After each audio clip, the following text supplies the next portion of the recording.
Morning, fellas, and welcome to 52 Men of the Bible for 52 weeks for On Time Ministries and the Man United Ministry platform. So I won't be doing much talking in this series. The audio version will give you an insight about what you should know. So we go ahead and get started. 1. Adam. Mistakes. Well, let's be honest. They can hurt. They can hurt us and others, and can damage stuff for years to come that we can't even see. Not all mistakes are intentional. Sometimes situations and stuff in life trigger things that are mistakes, but the intention was a good one. For example, saying the wrong thing but not meaning to hurt someone, or saying the right thing and ultimately hurting someone. Confusing, right? Of course, the scale of mistake can vary greatly, and the associated fallout too. Explore. Idea 1. The wheels really fell off for Adam. It happens, often when we are building momentum to a derailment in our lives. The journey and path seem so easy to run along. The consequences and the fallout seem like distant realities, something that will never come around. Think about a lie, or a flirt-filled text message. Oh, it will never come to anything. Are there mistakes in your life where you can see this has happened? Is there stuff in your life at the moment that needs to be brought into the light with a band of brothers? Idea 2. It had significant consequences. If you have ever lost a job because of a mistake, it's a bad thing. I was sacked from Pizza Hut once. I was eating leftovers and pizza that was rejected, cold or not good enough to be served up. I was embarrassed and remember going home to tell my dad about it. For Adam, getting booted out of Eden was, well, a total and utter disaster. Paradise, intimacy with God, control and dominion over all the animals, and being perfect was a huge loss. How did he not think about all that beforehand? Have you experienced the cost of a mistake? If you can share it with the group, then do. Could it have been avoided? Is there anything today you know needs to be dealt with? Idea 3. The buy-in which led to the mistake was subtle for Adam and Eve. The devil did a great job of casting it some doubt. Did God really say? How often have you heard that in your own life? Is it really a bad move to go here, do this, say that, buy this, download that? Surely I am okay with this much, just a taster, just a little, a dabble. Will it really bring a mess into my life? Has this been true in your life? Have you experienced this gradual and subtle moving of the line? How can we guard against this in our lives? Idea 4. To sulk or not to sulk? That is the question in the 52 Men book. We're shown that actually, for about 9 centuries, Adam could have been in lockdown sulking. Why me? Why did this happen? How did I get into this mess? I'm so hurt, so ashamed, so fed up I am going to sulk my life away. This sulking can come naturally to us, and I suspect some of you have black belts in the ancient art of sulking.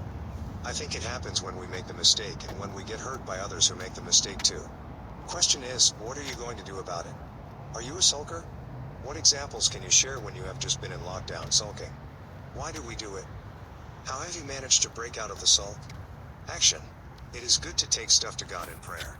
If you have been honest today about this stuff, pray together before you go home. Invite God into this situation and ask Him to bring His presence into your lives. The serpent was the shrewdest of all the wild animals the Lord God had made. One day he asked the woman, "Did God really say you must not eat the fruit from any of the trees in the garden?" "Of course we may eat fruit from the trees in the garden," the woman replied. "It's only the fruit from the tree in the middle of the garden that we are not allowed to eat. God said you must not eat it or even touch it. If you do, you will die." "You won't die," the serpent replied to the woman. "God knows that your eyes will be opened as soon as you eat it, and you will be like God, knowing both good and evil." The woman was convinced. She saw that the tree was beautiful and its fruit looked delicious, and she wanted the wisdom it would give her. So she took some of the fruit and ate it. Then she gave some to her husband, who was with her, and he ate it too. At that moment, their eyes were opened, and they suddenly felt shame at their nakedness, so they sewed fig leaves together to cover themselves. When the cool evening breezes were blowing, the man and his wife heard the Lord God walking about in the garden.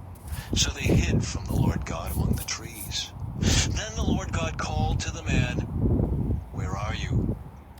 He replied, "I heard you walking in the garden, so I hid. I was afraid, because I was naked." "Who told you that you were naked?" the Lord God asked. "Have you eaten from the tree whose fruit I commanded you not to eat?" The man replied, "It was the woman you gave me who gave me the fruit, and and I ate it. Then the Lord God asked the woman, "What have you done?" "The serpent deceived me," she replied. "That's why I ate it." Then the Lord God said to the serpent, "Because you have done this, you are cursed more than all animals, domestic and wild. You will crawl on your belly, groveling in the dust as long as you live. And I will cause hostility between you and the woman, and between your offspring and her offspring. He will strike your head, and you will strike his heel." Then he said to the woman, "I will sharpen the pain of your pregnancy, and in pain you will give birth, and you will desire to control your husband, but he will rule over you."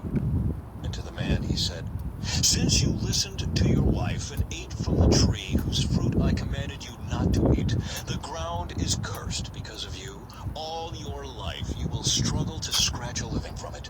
It will grow thorns and thistles for you, though you will eat of its grains. By the sweat of your brow will you have food to eat until you return to the ground from which you were made. For you were made from dust, and to dust you will return." Paradise Lost, God's judgment. Then the man, Adam, named his wife Eve, because she would be the mother of all who live. And the Lord God made clothing from animal skins for Adam and his wife. Then the Lord God said, "Look, the human beings have become like us, knowing both good and evil. What if they reach out, take fruit from the tree of life and eat it? Then they will live forever." So the Lord God banished them from the Garden of Eden, and he sent Adam out to cultivate the ground from which he had been made. After sending them out, the Lord God stationed mighty cherubim to the east of the Garden of Eden, and he placed a flaming sword that flashed back and forth to guard the way to the tree of life. All right, fellas, that's day one of 52 men of the Bible. So we'll be back tomorrow. This will be posted on the Gentlemen United Ministries Grace group page as well as Facebook. Be blessed.